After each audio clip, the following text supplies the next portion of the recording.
Bravo à l'Afrique de la Renaissance. Bravo à l'Afrique qui s'éveille et se réveille. Si c'est la première fois que vous me voyez, vous savez ce qu'il y a lieu de faire, c'est de vous abonner. Abonnez-vous parce que c'est gratuit. Abonnez-vous. Cliquez sur la cloche de notification et surtout, n'hésitez pas à nous mettre de nombreux pouces. Que vous soyez abonné ou pas, mettez-nous déjà des pouces en commençant. C'est important que nous mettions de nombreux pouces. Mettez de nombreux pouces et de suivre cette vidéo jusqu'au bout. De quoi est-ce que nous allons parler? D'entrée de jeu, je veux dire, si c'est la première fois que vous nous trouvez ici, nous parlons de géopolitique, de géostratégie et d'histoire des relations internationales. C'est ça qui nous captive sur cette plateforme. Et nous sommes fidèles à ces champs d'études. Donc, si c'est la première fois, vous faites ce que je vous viens de vous dire et nous entrons dans le vif du sujet. Mais déjà d'entrée de jeu également, une deuxième fois, de quoi est-ce que nous allons parler? Un bref récapitulatif, nous avons parlé de la situation en Centrafrique cette semaine. Nous avons parlé de la situation au Burkina Faso, à qui nous disons bravo. Même si on pose des inquiétudes quelque part, mais nous leur disons bravo. Et nous allons parler aujourd'hui de la situation au Sénégal. Oui, la situation au Sénégal. Le Sénégal nous préoccupe depuis peu. Même depuis plus de 2 ans, nous faisons des vidéos sur le Sénégal. Et nous sommes parfois en conflit d'idées avec beaucoup d'autres visiteurs. Et même certains Sénégalais qui nous rencontrent et nous disent, qui nous viennent ici de plateforme, nous disent, qu'est-ce que je connais du Sénégal? Mais en montant en puissance, ils ont pu se rendre compte que je connaissais un peu plus sur le Sénégal que beaucoup d'autres youtubeurs qui parlent du Sénégal sans avoir, ne recopiant que les informations partielles là. J'ai un fondement académique qui me permet de comprendre la situation de chaque pays. Ouais, l'histoire et la géographie de chaque pays. C'est ça. Donc j'ai une culture générale un peu plus vaste. Donc si vous avez fait ce que je vous ai demandé tantôt, c'est-à-dire nous mettre de nombreux pouces avant de commencer, vous abonner si vous n'êtes pas encore abonné, et si vous êtes déjà abonné, partagez cette vidéo et n'hésitez pas à nous préparer un commentaire, ce serait important. Que vous posiez des questions sur ce qu'on n'a pas dit assez, sur ce qu'on n'a pas suffisamment expliqué pour qu'on essaye de s'entendre sur certains éléments. Parce que moi, je n'abandonne pas mes abonnés. Tous ceux qui laissent un commentaire, je reviens répondre. Même si c'est les insultes, je sais comment leur répondre. Donc, nous entrons dans le vif du sujet. La situation au Sénégal. Déjà, il faut repréciser, à chaque élément du Sénégal, je vais ajouter un argument de vous. Ce que nous allons revenir maintenant, c'est que le Sénégal n'est pas un pays comme les autres en Afrique. Oui, le Sénégal n'est pas un pays comme les autres. Nous allons d'abord situer géographiquement le Sénégal. C'est notre dada. Nous partons toute la géographie, on voit toutes les choses du point de vue de l'espace. Pour dire, le Sénégal est un petit pays en Afrique. En Afrique francophone, c'est un tout petit pays. Et j'ai été surpris de constater que c'est un tout petit pays. Tant sur le plan spatial que sur le plan de la population, des ressources humaines. Ils ne sont pas un gros pays avec 20 millions d'habitants, 30 millions d'habitants, comme certains pays, comme le Cameroun, comparativement au Cameroun. Même dans les pays de l'Afrique de l'Ouest, le Sénégal est un petit pays. Mais c'est un pays dont le nom sonne fort sur la scène internationale. Oui, le nom tourne fort, très fort sur la scène internationale. Pourquoi cela? D'une façon, partant des éléments les plus simples, c'est que les Sénégalais savent voyager. Oui, les Sénégalais savent voyager. Ils ont ouvert les boutiques. Le commerce, ils le font à travers presque tous les pays, ils sont présents. Partout, ils sont présents. Et ils font le petit commerce. Et ajouter le deuxième élément qui fait connaître le Sénégal, c'est que sur le plan diplomatique, la France en a fait son cheval de Troie. Je veux dire, le Sénégal, avec l'appui de la France, est entré dans les organisations internationales. Vous connaissez beaucoup de ces dirigeants qui sont sur le plan international, ça sur le plan individuel. Et puis, cela a fait que les Sénégalais ont pris goût à la politique internationale, à la diplomatie, et ont des ambassades un peu partout avec l'appui de la France. Oui, la France a utilisé donc le Sénégal comme son bastion diplomatique, pas comme son bastion militaire, c'est un pivot de la France, mais comme son bastion diplomatique pour prendre le Sénégal comme son représentant chaque fois qu'elle est sur la scène internationale pour représenter l'Afrique. Elle est même allée tout récemment, Marine Le Pen est allée tout récemment jusqu'à dire qu'elle souhaiterait que le Sénégal entre à l'ONU pour représenter l'Afrique. Bon, et nous les Africains, on était très surpris de savoir qu'un petit pays comme ça pouvait représenter l'Afrique. Ce n'est pas tout. Généralement, vous allez voir que chaque fois qu'il y a des négociations sur le plan international, le Sénégal s'en va.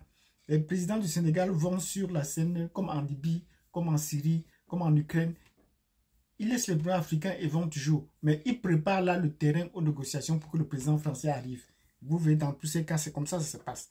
Donc, ce sont des éléments déjà qu'il faut connaître. La place du Sénégal dans la sphère géopolitique ouest africaine et puis internationale. Elle va sur le plan international avec l'appui de la France. Maintenant, comment se fait l'organisation politique au Sénégal? Ce sont des éléments importants qu'il faudrait comprendre.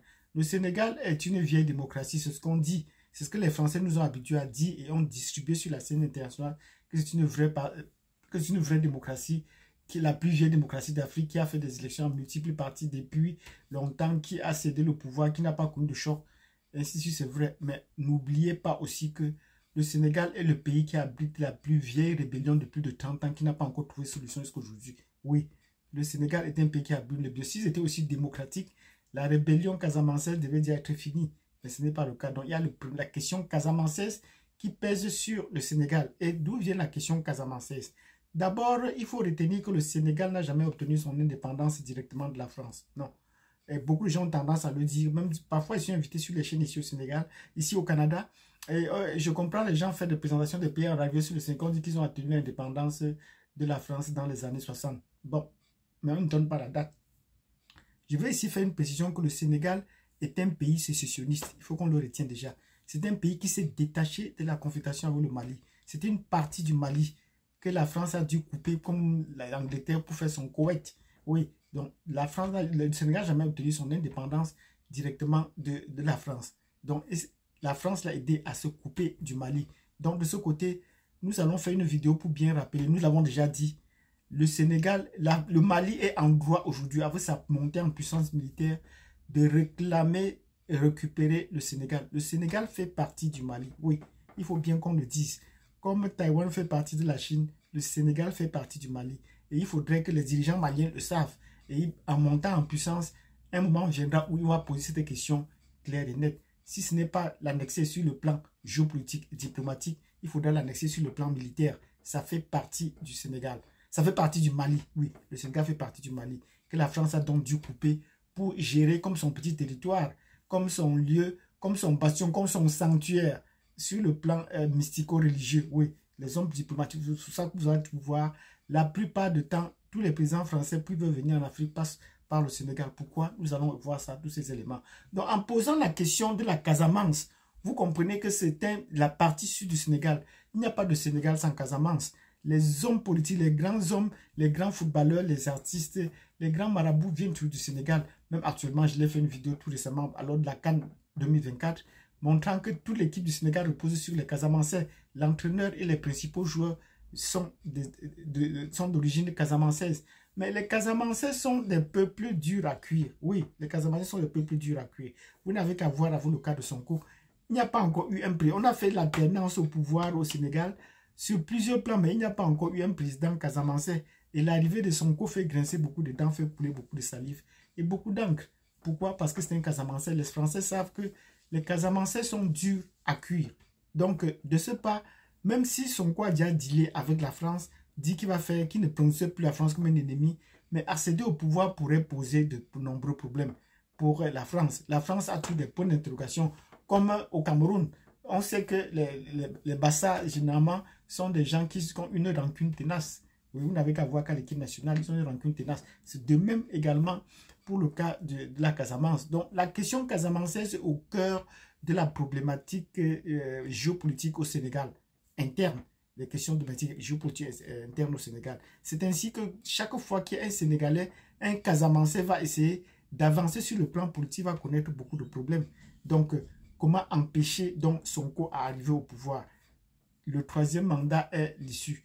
Et nous avons dit dans une vidéo précédemment, et regarde, pour ceux qui ont cliqué sur la communication, voir, je vais chercher à mettre le lien là, nous avons dit que le mandat de Macky Sall, le troisième mandat de Macky Sall, aura bel et bien lieu. Pourquoi? Parce que Macron est derrière. Macron a bien dit ce mandat était nécessaire parce que c'est un mandat de transition énergétique. Donc, la France veut résoudre ces problèmes et c'est l'Union européenne de transition énergétique en s'appuyant sur des pays comme le Sénégal. Ils veulent exploiter le pétrole et le gaz du Sénégal, oui, qu'ils ont découvert depuis plusieurs générations et puis qu'ils se disaient maintenant qu'ils vont utiliser ce Sénégal pour les générations futures de la France.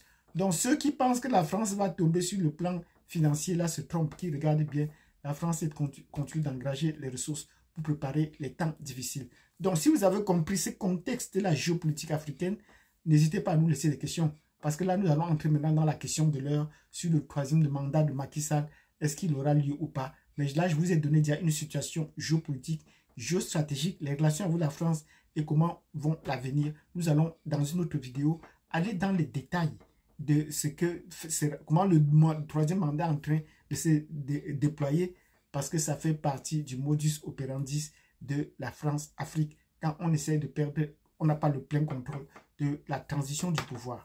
Donc, n'hésitez pas à nous mettre des pouces. Ce que j'ai dit est très intéressant. Mettez-nous des pouces, abonnez-vous, cliquez sur la cloche de notification et nous allons revenir sur notre vidéo sur le Sénégal parce que ce n'est pas tout ça, c'est une entrée en matière au regard des développements récents qu'on a eu au Sénégal.